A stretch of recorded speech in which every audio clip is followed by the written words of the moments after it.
Question number 136। तो दोनों amount एक साथ दी हुई है, तब तो डिफरेंस समझ में ही गया होगा कि 70 AMU अगर दिया हुआ है तो एक एटम का मास कितना है 7 AMU। तो AMU अपॉन AMU तो डायरेक्ट कर दोगे, तो कितने एटम्स हो गए 10 एटम्स। लेकिन दूसरे केस में क्या दिया हुआ ग्राम, तो डायरेक्ट इंटू क्या कर दिया होगा Na। 70 ग्राम अपॉन 7 ग्राम, तो ये क्या हुए मोल्स। मोल्स इंटू क्या करना पड़ेगा Na, तब आएंगे एटम्स। यहाँ तो इंटू Na का कोई काम नहीं था, ये तो डायरेक्ट क्या था AMU में था, और ये भी एक एटम का मास AMU में है, तो ये डायरेक्ट आ जाएगा। ये मोल्स आएंगे तो इंटू क्या करोगे Na। Total charge in Coulomb's, तो याद आया सिखाया था मैंने 19 ग्राम ऑफ PO4 3 माइनस। तो फॉस्फोरस कितना 31 प्लस 64 कितना हुआ 95। तो क्या हुए मोल्स। मोल्स हुए ना, इंटू 3 करूं, एक मोल पे कितना चार्ज है, एक पार्टिकल पे 3 यूनिट। तो अगर इंटू 3 करूंगा तो ये चार्ज आएगा किस यूनिट में, मोल्स में। ये मोल्स है ना, तो इंटू 3 करूंगा तो क्या आएगा मोल्स में चार्ज। और 1 मोल चार्ज, 1 मोल इलेक्ट्रॉन्स का चार्ज कितना होता है 96500 कूलम। चार्ज किसके लिए होता है 1 मोल इलेक्ट्रॉन्स। तो ये हुए मोल्स, एक पे 3 चार्ज है 3 माइनस, तो इंटू 3 किया, इंटू क्या करना पड़ेगा 96500, तब ये क्या बनेगा चार्ज इन कूलम। तो एक मोल पे चार्ज इतना था, तो इससे क्या करना पड़ेगा मल्टीप्लाई, तब आएगा ना टोटल चार्ज इन कूलम। 38 ए और बी के मोल्स दिए हुए हैं, तो आसान है question. A plus 3B gives 2C कह रहा है, इसके 5 मोल है, इसके 12, तो 5/1 अलग से करके देखो। वैसे 5/1 12/3, जो छोटा है वो क्या हो गया limiting reactant, moles upon stoichiometric coefficient. तो लिमिटिंग रिएक्टेंट हो गया, क्या पूछा है how many moles of excess reactant will left, ये कितना बचेगा। तो बचा हुआ निकालना है, तो पहले क्या निकालते हैं हम रिएक्टेड कितना है।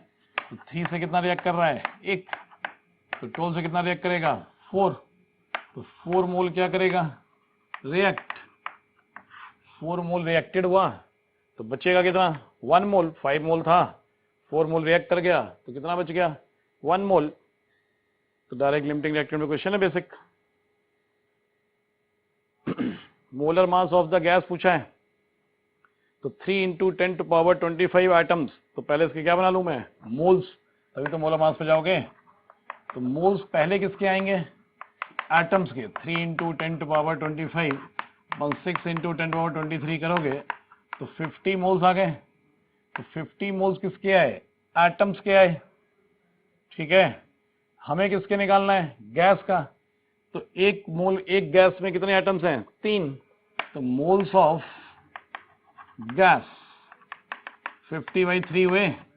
एटम से गैस पे जाओगे तो गैस में 3 एटम्स है ना मॉलिक्यूल्स, तो 3 से क्या करोगे डिवाइड, तो एटम से किसके मोल्स आएंगे गैस के मोल्स। अब इतने मोल्स गैस का क्या दिया है मास, तो लगा दूं मास अपॉन मोलर मास। मास कितना है 800 अपॉन मोलर मास, तो moles of gas equal to mass of gas upon molar mass. तो मास अपॉन मोलर मास लगा दो, तो मोलर मास निकल के आ जाएगा 3 इंटू 800 अपॉन 50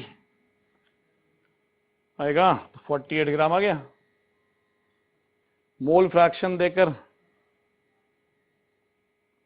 मोल फ्रैक्शन पूछा है, मोलालिटी दी है, तो इंटर कन्वर्जन में क्या करते थे कि पहले डेटा ज्यूम करते थे, तो मोलालिटी से क्या आएगा 11.11 moles of solute in 1 kg of solvent. Solvent कौन है वाटर है, तो moles of solute in 1 kg of solvent मान लिया।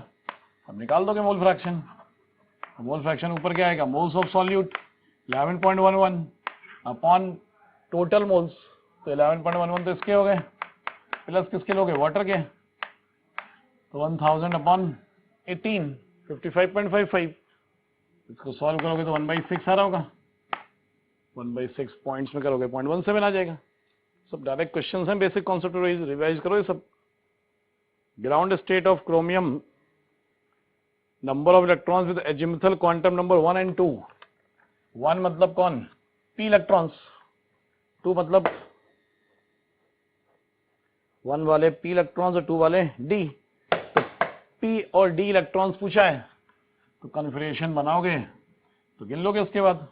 क्रोमियम का कन्फिगरेशन तो लिख ही लेते हो सब, 1s2 2s2 2p6 3s2 3p6 4s1 3d5 होता है ना क्रोमियम का। L1 मतलब कौन, P, तो P वाले कितने इलेक्ट्रॉन्स हैं 12 और D वाले कितने हैं 5, तो 12 इलेक्ट्रॉन्स P वाले हो गए और 5 इलेक्ट्रॉन्स D वाले। लीस्ट वेलोसिटी चेक करनी है तो velocity is proportional to what, Z/n। 42 में यही है, लीस्ट वेलोसिटी चेक करनी है, इसका मतलब Z/n के प्रोपोर्शनल। तो चारों ऑप्शन में क्या चेक कर लो, Z/n। फर्स्ट ऑप्शन में कहोगे तो Z कितना 1, N कितना 2, सेकेंड ऑप्शन में Z कितना है 2, N कितना है 6, तो 1/3। थर्ड ऑप्शन में Z कितना है 3, N कितना है 3, तो 1। फोर्थ ऑप्शन में Z कितना है 4, N कितना है 5, तो लीस्ट इसी में आ रहा है ना 0.33, ये 0.5 0.33 1 और 0.8, तो जिसमें लीस्ट आ जाएगा Z/n, वेलोसिटी भी क्या हो जाएगी लीस्ट।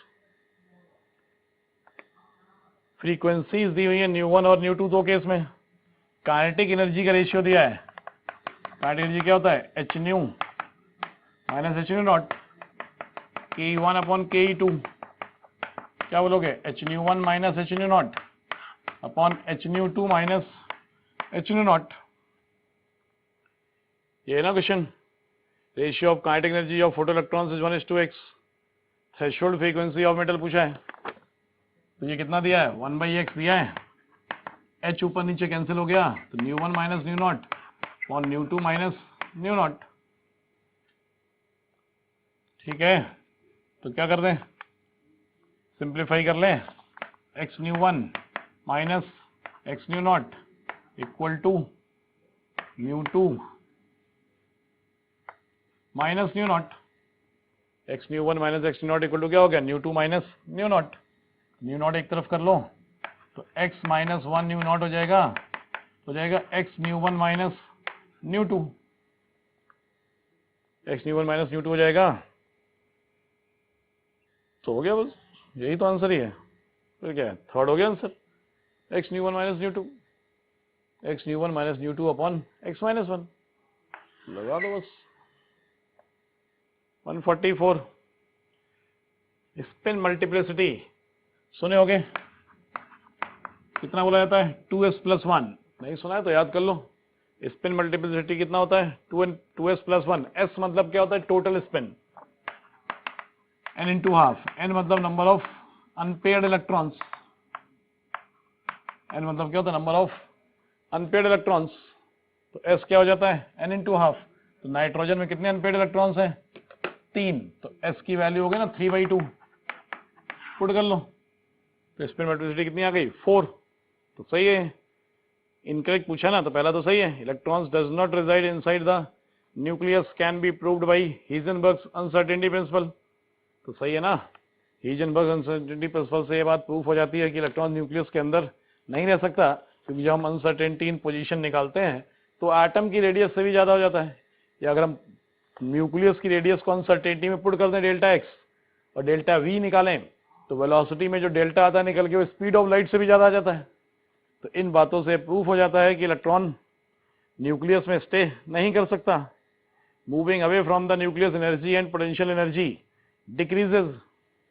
तो ये तो क्वेश्चन आसान हो गया, फिर पहला और दूसरा अगर नहीं भी पता थे तुम्हें तो तीसरा तो पता था, इसलिए कहता हूँ कि ऑप्शंस पढ़ लिया करो, हो सकता है तुम्हारे काम की बात तुम्हें दिख जाए और बाकी इन्फॉर्मेशन की जरूरत ही ना पड़े। तो ये तो पक्का है ना कि जैसे जैसे न्यूक्लियस से दूर जाओगे अट्रैक्शन कम होता जाएगा इलेक्ट्रॉन पर, मतलब पोटेंशियल एनर्जी पक्का बढ़ेगी। एनर्जी भी डायरेक्ट जानते हो कि ऑर्बिट्स की एनर्जी न्यूक्लियस से दूर जाते हो तो बढ़ती जाती है, तो डायरेक्ट जानते थे, थर्ड गलत है, कोई पंगा ही नहीं था। Ratio velocities in first second and third shell of hydrogen atom in the ratio, तो अभी हमने लिखा था velocity is proportional to what Z/n, Z constant है मतलब 1/n, तो 1/1 1/2 1/3, ये हो गया ratio first second third orbit में। 6 से मल्टीप्लाई कर लोगे रेशियो को इंटीजर में लाने के लिए, तो 6 3 2 हो गया, ये भी सही है। 145 रेडियल नोड्स का याद होगा formula direct, n minus l minus 1 लगा लोगे डायरेक्ट, तो 3s के लिए बोलोगे तो n कितना 3, l कितना 0, तो 2 आ जाएंगे। 2p के लिए बोलोगे तो n2 l1 0 आ जाएगा। डायरेक्ट बोलने का तरीका मैंने बताया था, क्योंकि डायरेक्ट बोलना हो तो जो सब शेल जिस शेल से शुरू होती है पहले में 0 फिर एक एक बढ़ता जाता है।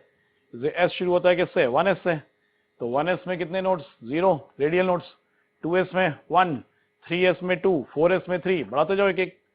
p कहां से शुरू होता है 2 से, तो 2p देखते कह सकते थे 0, 3p1, 4p2। d कहां से शुरू होता है 3 से, तो 3d में रेडियल नोड 0, 4d में 1, 5d में 2। ऐसे कभी भी डायरेक्ट बोलना चाहो तो बोल सकते हो, नहीं तो फार्मूला तो याद ही है।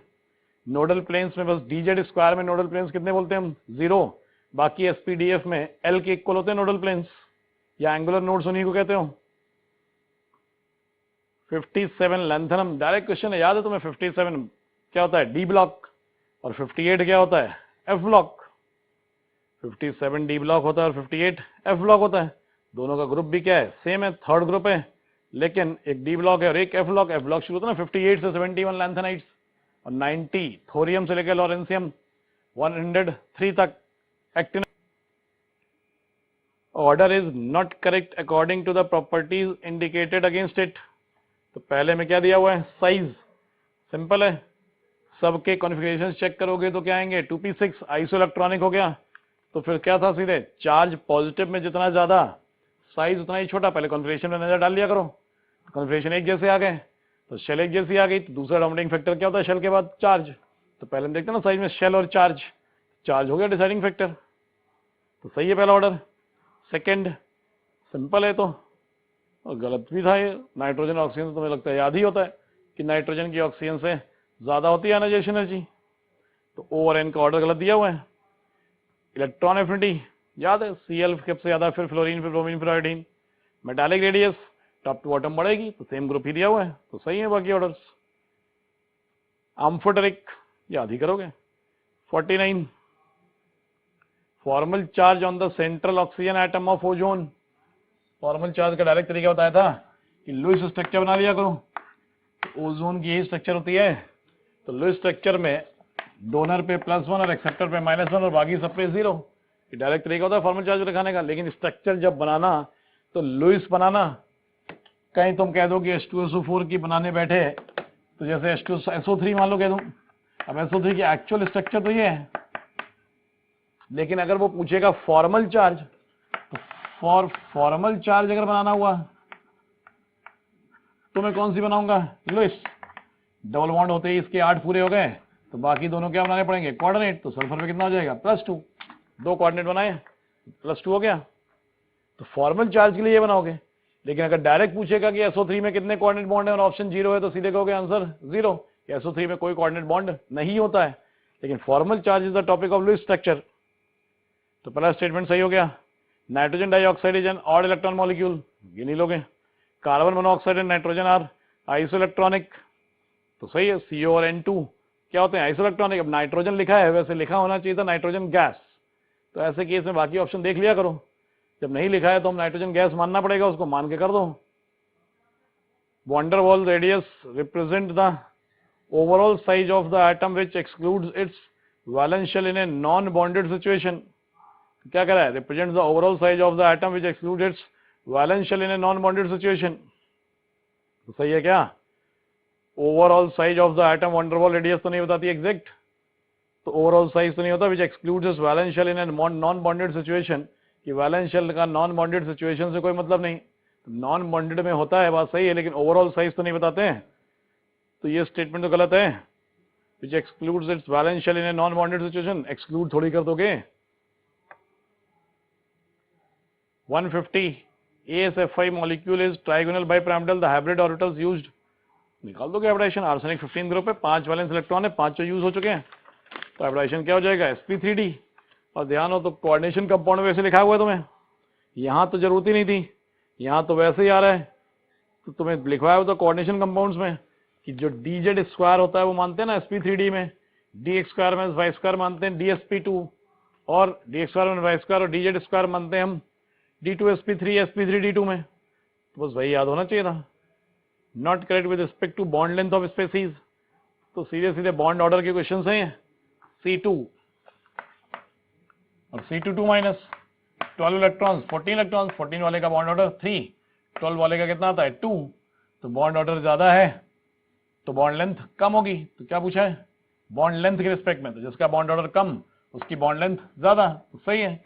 B2 प्लस और B2 10 इलेक्ट्रॉन है और 9 इलेक्ट्रॉन है, 14 से काउंट करते हो, 14 से नीचे 8 तक आते आते तो B2 में कितना आता है 1, तो B2 प्लस में कितना आएगा 0.5, तो ये भी सही है ऑर्डर, बॉन्ड ऑर्डर कम है तो बॉन्ड लेंथ ज्यादा। O2 और O2 माइनस गलत समझ में आ रहा है, O2 में बॉन्ड ऑर्डर कितना आता है 2, 16 इलेक्ट्रॉन है, O2 माइनस में बॉन्ड ऑर्डर कितना निकल के आएगा 1.5, 14 से ऊपर बढ़ते जाते हो तभी तो बॉन्ड ऑर्डर कम होता जाता है, तो बॉन्ड ऑर्डर ज्यादा है तो बॉन्ड लेंथ कम होनी चाहिए थी, तो गलत है। नाइट्रेट आयंस स्ट्रक्चर बना लोगे, क्या कहा था मैंने, sp2 तक अगर हाइब्रिडाइजेशन है तो sp, sp2, sp3 तक सराउंडिंग एटम्स अगर आइडेंटिकल दिखें तो हमेशा मान लेना कि बॉन्ड लेंथ या बॉन्ड स्ट्रेंथ क्या है आइडेंटिकल, और सारे बॉन्ड्स को इक्वली डिस्ट्रीब्यूट करा दिया करो, होता तो रेजोनेंस वजह है, लेकिन हम सबको डायरेक्ट क्या कराते हैं इक्वली डिस्ट्रीब्यूट, रेजोनेंस की वजह से ही होता है ना सब। तो कितने बॉन्ड है टोटल 4, कितनी जगह डिस्ट्रीब्यूट होंगे 3 जगह, तो बॉन्ड ऑर्डर कितना बोल दोगे 4/3। Correct order of bond angles, तो BF3, BCl3, BBr3 तीनों 120 है, 3 loan sigma bond 0 lone pair, तो मैंने कहा था ना जब तक ज्योमेट्री सेम हो और लोन पेयर भी सेम हो तब बाकी फैक्टर सोचना है, स्टेरिक हिंड्रेंस और electronegativity of central and surrounding atoms. अगर लोन पेयर ना हो, 0 हो लोन पेयर, तो उस फैक्टर का कोई काम नहीं है, तो इसका मतलब डायरेक्ट फर्स्ट में तीनों बोले थे सेम। XCF2 लीनियर होता है, चेक कर लोगे ना, sp3d में 3 लोन पेयर, CO2 भी लीनियर है, NO2 प्लस भी क्या है लीनियर है, तो ये तीनों में के भी बॉन्ड एंगल्स क्या हो गए सेम हो गए, तीनों 180 डिग्री, तो बचा क्या 2 सही होते ही आंसर फोर्स कर सकते थे, थर्ड वाले में टाइम देने की जरूरत क्या थी। ClO2, तो ClO2 याद आया, sp2 कहा जाता है 2 सिग्मा 1 लोन पेयर, और ClO2 माइनस जब कहते हो तो sp3, तो sp2 वाले का बॉन्ड एंगल sp3 से ज्यादा कहते हो, और ClF3 में तो बेंट टी शेप आएगी, ज्योमेट्री चेक करोगे तो बेंट टी शेप आएगी, मतलब bond angle less than 90 degree, तो ये क्या है 120 से लेस, ये क्या बोलते हो 109.5 से लेस, और तीसरा क्या है ClF3 लेस देन 90, तो मैक्सिमम कौन होगा ClO2, sp2 फिर sp3 फिर लेस देन 90 ClF3, तीनों ऑर्डर सही है। कोवेलेंट कैरेक्टर सिंपल था, तो एनाइन अगर सेम हो तो केटायनिक चार्ज जितना बढ़ता जाता है कोवेलेंट कैरेक्टर बढ़ता जाता है, तो एनाइन चारों में सेम है Cl माइनस, केटायनिक चार्ज बढ़ता जाएगा तो कोवेलेंट कैरेक्टर बढ़ता जाएगा। इनमें से आयनिक कोवेलेंट पूछा जाता तो आयनिक केवल कौन है, इनमें से LiCl है केवल आयनिक, बाकी तीनों क्या है कोवेलेंट है, कोवेलेंट कैरेक्टर कहोगे तो बढ़ता जाएगा, LiCl आयनिक है और बाकी तीनों कोवेलेंट है। 55 नॉन लीनियर स्पेसीज चेक करनी है, तो N2O तो लीनियर है ना, N ट्रिपल बॉन्ड N और कोऑर्डिनेट बॉन्ड O sp है तो लीनियर हो गया ये, बाकी दूसरा क्या है SO2, SO2 तो लीनियर नहीं होता है, पता ही है तुम्हें, बना लिया होगा, 4 बॉन्ड बनाओगे 2 इलेक्ट्रॉन बचेंगे, 2 सिग्मा 1 लोन पेयर बेंट हो गया, तो ये लीनियर नहीं होगा, एक तो ये हो गया। I3 प्लस सेम है, I प्लस कहा था, तो I प्लस डोनर कराओगे इसको, और एक I क्या बनाएगा सिंगल बॉन्ड, 4 इलेक्ट्रॉन बचेंगे, तो ये भी sp3 विद 2 लोन पेयर हो गया, तो लेस देन 109.5 को हो गए, तो ये भी नॉन लीनियर हो गया। I3 माइनस लीनियर है, I माइनस होता है ना डोनर, तो इसके तो 6 इलेक्ट्रॉन बचे हुए हैं, 5 का केस हो गया ये, 5 में जब 3 लोन पेयर आते हैं इक्वेटोरियल पर तो क्या बन जाता है फिर ये लीनियर 180 डिग्री। H2O तो देखते ही कह सकते थे क्या बेंट कह सकते थे, तो H2O bent. NO2 minus, NO2 minus भी नॉन लीनियर आएगा, NO2 माइनस ऐसा ही तो आएगा, एक O माइनस और एक डबल बॉन्ड O, ये भी नॉन लीनियर है, ये सब नॉन लीनियर है। N3 माइनस लीनियर है, N3 माइनस लीनियर है, N माइनस N3 माइनस क्या बोलते हैं हम लीनियर बोलते हो, ऐसे बनता है ना कोऑर्डिनेट यहाँ पर, तो sp है ना ये भी तो लीनियर है, बनाई थी स्ट्रक्चर मैंने सब बॉन्डिंग में, तो पहला हो गया सही। टाइट्रेशन में कह रहा है कि sulphite ferrous sulphite, ferrous sulphite मतलब क्या हुआ FeSO3, तो याद आया फेरस से फेरिक भी बनेगा और सल्फाइट से सल्फेट भी बनेगा, तो Fe+2 से Fe+3 भी जाएगा और सल्फाइड से सल्फेट भी जाएगा, तो ये भी +4 से +6 जाएगा। तो 1 का चेंज आयरन में और 2 का चेंज सल्फर में, मतलब इसका एन फैक्टर कितना रहेगा फिर 3। याद आया, केटायन आयन दोनों ऑक्सीडाइज हो सकते हैं, तो फेरस भी ऑक्सीडाइज होगा और सल्फाइड भी ऑक्सीडाइज होगा। तो इसमें 1 का चेंज और इसमें 2 का चेंज, तो 3 हो गया एन फैक्टर। अब लगा दो इक्विवेलेंट्स ऑफ दिस, मोल्स कितने x, एन फैक्टर कितना, मोल्स दिए 1, एन फैक्टर कितना 3, K2Cr27 के मोल्स कितने x, एन फैक्टर कितना 6, K2Cr27 का एन फैक्टर का था, डायरेक्ट 6 यूज कर लिया करो रेडॉक्स रिएक्शंस में। तो हो गया 1/2। 57 stoichiometric coefficients of MnO4- C2O4 2- and H+, balancing करानी है, करा लो। MnO4- C2O4 2- Mn2+ और CO2, कहा था ना H+ तो बस देख लिया ना, एसिडिक मीडियम है, अपने आप आ जाएगा। इससे ये सबसे पहला स्टेप, उन एटम्स को बैलेंस करो जिनकी ऑक्सीडेशन में चेंज हो रही है, तो इसमें तो मैग्नीज बैलेंस्ड है, कार्बन यहाँ कितने करने पड़ेंगे 2। अब टोटल चेंज इन ऑक्सीडेशन में चेक करो, तो यहाँ से यहाँ कितने का चेंज है 5 का, और यहाँ से यहाँ कितने का चेंज है +3 से +4 हो रहा है ना चेंज, एक कार्बन 1 का तो 2 में 2 का, तो इसमें 2 का चेंज है, इसमें 5 का, तो बराबर करना है। तो 5 वाले को 2 से मल्टीप्लाई कर दूं, 2 वाले को 5 से, तो जाएगा ना 2 × 5 10, 5 × 2 10, इसको 2 से किया तो इसके प्रोडक्ट को भी 2 से किया, इसको 5 से किया तो इसके प्रोडक्ट को भी 5 से, तो ये कितना हो जाएगा 10 हो गया। अब हम क्या करते हैं, अदर एटम्स, तो कोई है ही नहीं, ऑक्सीजन हाइड्रोजन तो बाद में होते हैं बैलेंस, तो अदर एटम्स तो कोई है ही नहीं, फिर क्या बैलेंस करते हैं हम, हाइड्रोजन बैलेंस करते हो क्या, नहीं ना, पहले क्या बैलेंस करते हो, चार्ज सिखाया था ना पहले, तो पहले क्या बैलेंस करते हो, चार्ज, तो कितना चार्ज है 2- और 10- 12- हुआ, इधर कितना है 4+, 12 more प्लस, इसका मतलब क्या H+ ऐड करना है, फिर कितना ऐड करूं मैं 16, तभी तो 16 प्लस और 12 - कितना हो जाएगा 4+, और ये भी कितना है 4+, तो हो गया चार्ज बैलेंस। तो देखा है तुम्हारा काम हो गया, तीनों के कोएफिशिएंट आ गए। बाकी हाइड्रोजन बैलेंस करने के लिए क्या ऐड कर देते हो, वाटर, तो 7H2O। ऑक्सीजन चेक कर लो, हो गई होगी बैलेंस, 8 और 20 28, 8 और 20, यही है ना, MnO4- 16 था ना, हाँ 7 क्यों होगा, 8 होगा ना, 16H+ बैलेंस करने के लिए कितना है 8H2O। हाँ अब देखो ऑक्सीजन बैलेंस हो गया ना, 8 और 20 कितना 28, 20 और 8 कितना हो गया 28। ऑक्सीजन हम कहते हैं ना लास्ट में अपने आप बैलेंस हो जाती है, तो हो जाएगा 58। ऐसा क्वेश्चन तो शायद क्लास में ही कराया था मैंने, सेम एग्जाम्पल, शायद ट्राईवेलेंट मेटल का इक्विवेलेंट मास दिया है, तो 20 × 3 कर दूं, वैलेंसी से मल्टीप्लाई कर दूं, तो क्या हो गया एटॉमिक मास, तो इसका मतलब मेटल का एटॉमिक मास कितना है 60 है।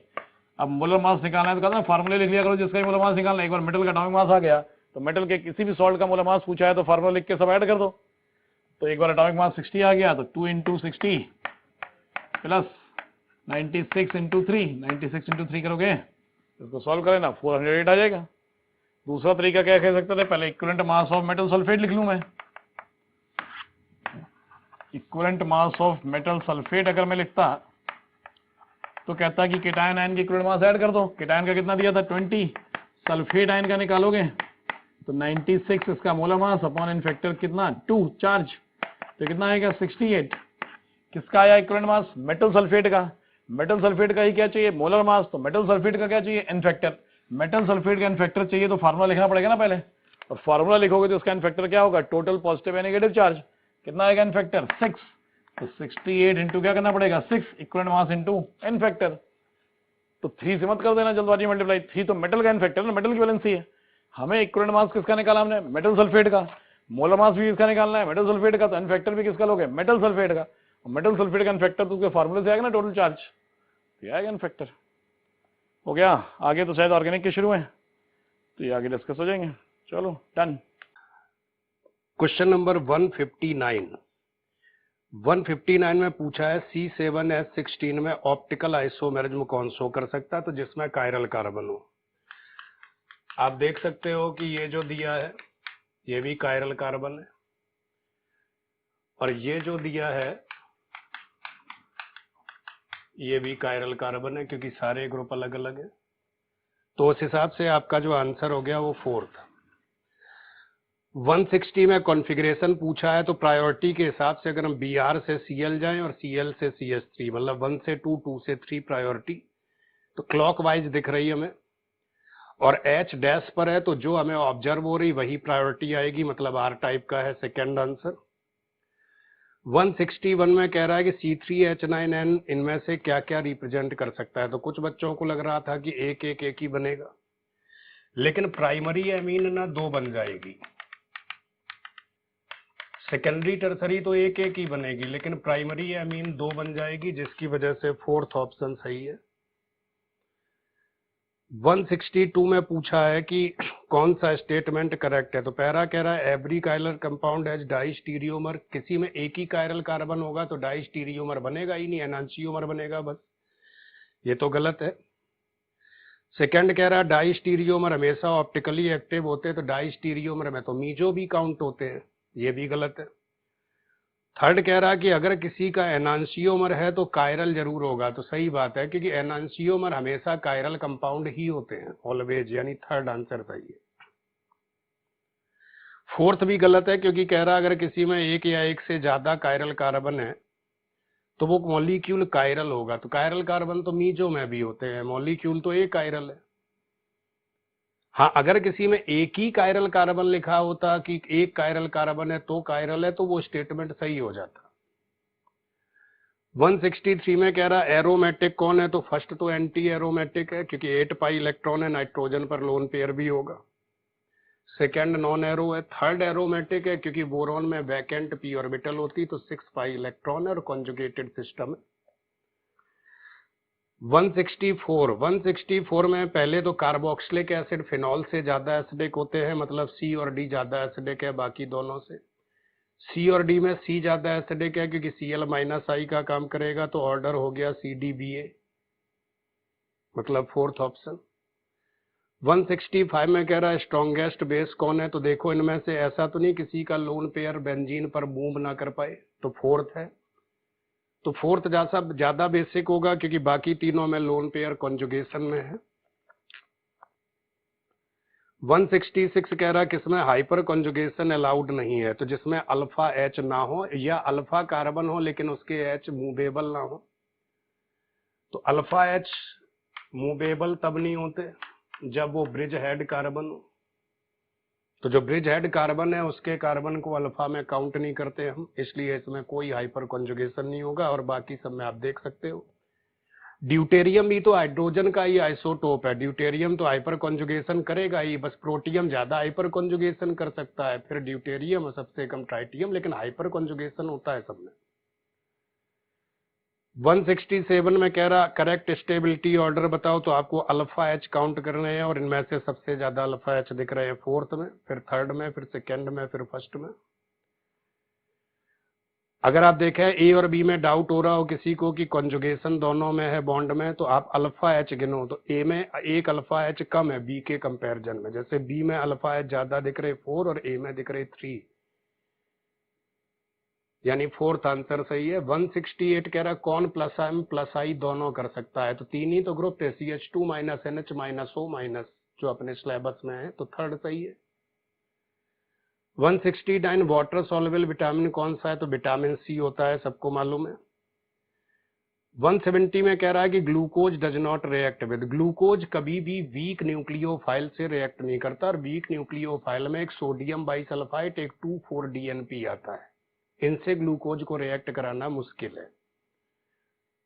हाँ, फर्स्ट में डाउट हो रहा हो तो फर्स्ट तो अमोनिया माना जाता है, और अमोनिया तो रिएक्ट ही करती ग्लूकोज से, यानी फोर्थ आंसर है। 171 में कह रहा होमोपॉलीमर कौन सा है, कंडेंसेशन भी और होमोपॉलीमर भी हो, तो कंडेंसेशन पॉलीमर तो थर्ड और फोर्थ और सेकंड तीनों है, लेकिन सेकंड फोर्थ में जो ऑप्शन है इनमें दो दो मोनोमर लगते हैं अलग अलग टाइप के, लेकिन थर्ड में सिंगल मोनोमर कैप्रोलैक्टम लगता है, यानी थर्ड सही है। 172 नेचुरल रबर किसका पॉलीमर है, तो आइसोप्रीन का है, जिससे पॉली आइसोप्रीन बनती है। सिस वाले को नेचुरल रबर कहते हैं, ट्रांस वाले को गैटा पिरचा कहते हैं। 173 एनिलीन वाटर मिक्सचर को हम कैसे अलग करेंगे, तो ये हमें याद रखना है एनसीईआरटी के अकॉर्डिंग। इसमें जो दिया हुआ स्टीम डिस्टिलेशन उसी से हम सेपरेट करेंगे इसको। 174 में कह रहा न्यूक्लियोफिलिक एडिशन का रिएक्टिविटी। तो कार्बोनिल कंपाउंड का पहला रूल है कि एल्डिहाइड कीटोन से ज्यादा रिएक्टिव होते हैं। दूसरी बात, more positive charge at carbonyl carbon more reactivity. तो आप देखो पॉजिटिव चार्ज जिनमें से सबसे ज्यादा थर्ड पर होगा क्योंकि NO2 लगा है, इसके बाद सेकंड, फिर फर्स्ट, फिर फोर्थ, क्योंकि फोर्थ डोनर है, यानी थर्ड आंसर सही है। 175 में कह रहा है कि इसमें अगर हम कितने प्रोडक्ट बनेंगे, तो जब भी हम एल्डिहाइड कीटोन में न्यूक्लियोफिलिक एडिशन करके कायरल कार्बन जनरेट करते हैं तो उसमें ना 50D बनता है 50L। रीजन होता है क्योंकि ये प्लेनर कार्बन है, तो 50-50 बनेंगे। और ऐसा क्वेश्चन पूछते कि इनमें से किसमें अगर मान लो कायरल कार्बन बनता ही नहीं, जैसे मान लो एसीटोन दिया होता, इसमें HCN मिलाएंगे तो इसमें कायरल कार्बन ही कहाँ है, तो ये सिंगल कंपाउंड बनेगा। ये दो कंपाउंड गिना जाएगा, D और L अलग अलग, यानी सेकंड सही है। 176 में कह रहा फ्लोराइड गिवन है। तो सारे बच्चों को पता होगा कि जो फ्लोराइड होता है ये E1CB मैकेनिज्म को फॉलो करता है, और क्लोराइड, ब्रोमाइड, आयोडाइड जब एल्कोहलिक KOH हो तो E2 मैकेनिज्म होती है, NaNH2 या टर्सरी ब्यूटॉक्साइड हो तो E1CB होती है। तो फ्लोराइड तो सिंपल E1CB। 177 में कह रहा है कि हाइड्रोजन का रिएक्टिविटी ऑर्डर बताओ। तो हम रेडिकल बना के कंसीडर करते हैं, रेडिकल का स्टेबिलिटी होता है टर्सरी, सेकेंडरी, प्राइमरी, तो हाइड्रोजन का रिएक्टिविटी ऑर्डर भी वही आ जाएगा सेम, क्योंकि more stable radical, more reactive hydrogen. 178 में कह रहा है कि इनमें से SN1 फास्टेस्ट किसमें होगी, तो रिएक्टिविटी ऑर्डर होता है टर्सरी, सेकेंडरी, प्राइमरी। अब टर्सरी दो है, देखो फर्स्ट सेकंड, लेकिन सेकंड ब्रोमाइड है, फर्स्ट क्लोराइड है, तो ब्रोमाइड इज मोर रिएक्टिव, यानी सेकंड आंसर है। 179 में कह रहा न्यूक्लियोफिलिक सब्स्टिट्यूशन सबसे इजीली किसमें होगा, तो जिसमें -R का एक ग्रुप लगा हो ऑर्थो या पैरा पर। मेजन हैमर कॉम्प्लेक्स मैकेनिज्म लगती है इनमें, यानी फर्स्ट सही है, और बाकी किसी में न्यूक्लियोफिलिक सब्स्टिट्यूशन होगा नहीं, ARSN मैकेनिज्म।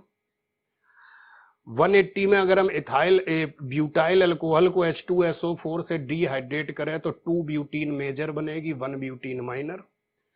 उसमें HBr का एडिशन करें तो 2 ब्यूटीन में मेजर में ही एडिशन करें तब भी हमें 2 ब्रोमोब्यूटेन मिलेगा। हाँ, कुछ बच्चे बार बार एक टेस्ट पूछते हैं, जिस टेस्ट का जो नाम है कि प्रोटीन में एक होता बाईयूरेट टेस्ट, वो तो आपने पढ़ा है कि अमोनिया यूरिया को हीट कर देते हैं तो एक बाईयूरेट बनता, व्हाइट क्रिस्टल, और अमोनिया गैस निकलती है, और एल्कलाइन कॉपर सल्फेट के साथ पर्पल कलर दिखाती है। दूसरा जो टेस्ट होता है निनहाइड्रिन टेस्ट होता है। तो मैं निनहाइड्रिन टेस्ट आपको बता देता हूं कि निनहाइड्रिन जो होती है, इस कंपाउंड को कहते हैं निनहाइड्रिन। तो निनहाइड्रिन में जब भी आप कोई अमीनो एसिड मिलाते हो,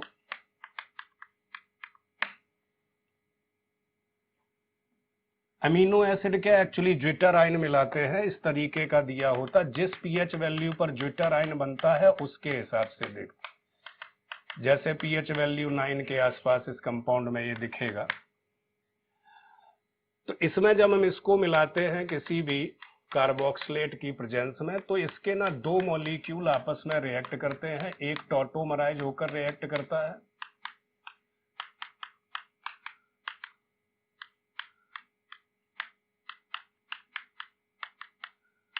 तो ये ना कंपाउंड बन जाता है। ये लिथियम है, OH था, न्यूट्रलाइज होके बेसिक मीडियम की वजह से जो है ना OLI। तो ये जो कंपाउंड होता है इसको कहते हैं रुचमैन पर्पल।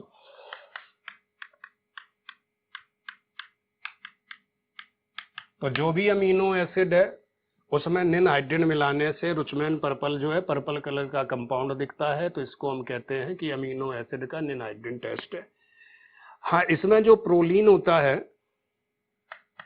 ये प्रोलीन हो या हाइड्रोक्सी प्रोलीन हो, ये दो लोग येलो कलर दिखाते हैं, प्रोलीन और हाइड्रोक्सी प्रोलीन। बाकी कोई अमीनो एसिड होगा तो उसमें आपको रुचमैन पर्पल मतलब पर्पल कलर का कंपाउंड दिखाई देगा। एक और भी टेस्ट होता है वैसे इसमें, जिसको सेंगर रिएजेंट कहते हैं। वो क्या करता है, वो भी NH2 लिंकेज का टेस्ट है। उसमें 2,4-डाई नाइट्रो फ्लोरो कंपाउंड लेते हैं, तो जिसमें भी NH2 लिंकेज होती है वो इसके साथ AR-SN मैकेनिज्म करके इस टाइप का कंपाउंड बना देती है, जिससे हमें डिटेक्ट हो जाता है। तो दोनों ही NH2 लिंकेज को डिटेक्ट करने के टेस्ट हैं। अभी बताया था बायूरेट टेस्ट। तो इस हिसाब से ये 3 टेस्ट फेमस होते हैं प्रोटीन में, एक बायूरेट, एक निनहाइड्रिन और एक ये सेंगर रिएजेंट होता है उसके हिसाब से।